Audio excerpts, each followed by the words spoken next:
DJ Amit Raj.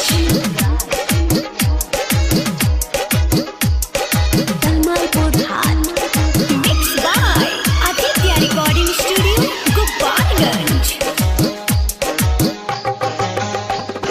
खाके हो किरिया कोइलू फिकिरिया तू तो जमाना के खाके हो किरिया कोइलू फिकिरिया तू तो जमाना के जातारू ससुरा भूल जई हे अपना दीवाना के जातारू ससुरा भूल जई हे अपना दीवाना के चाहे कितना दूर रहो बसेला नजरिया में, चाहे कितना दूर रहो बसेला नजरिया में, धड़कन बन के धड़केला सीना के भीतरिया में, धड़कन बन के धड़केला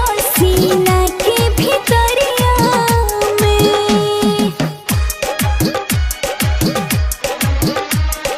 DJ Amit Raj. Talmalpur Bhat.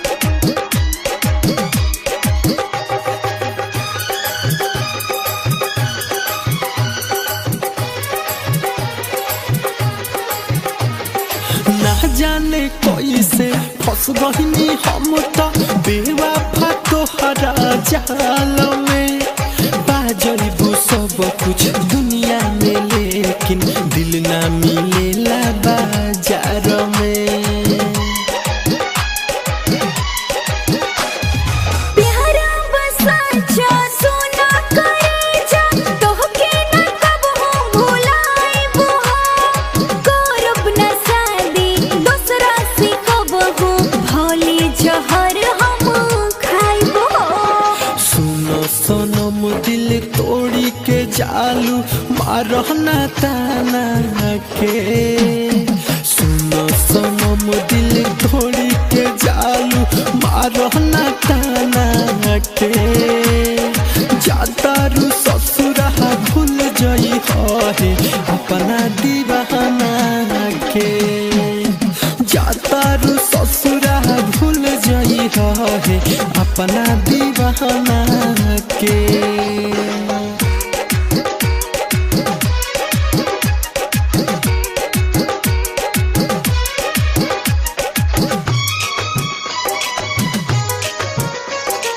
जब से लड़ल बा तोहसे नजरिया काहे ने किरिया खाके हो जिए मरब तोहरी संगे करी जा ले चल कहीं भगा के हो।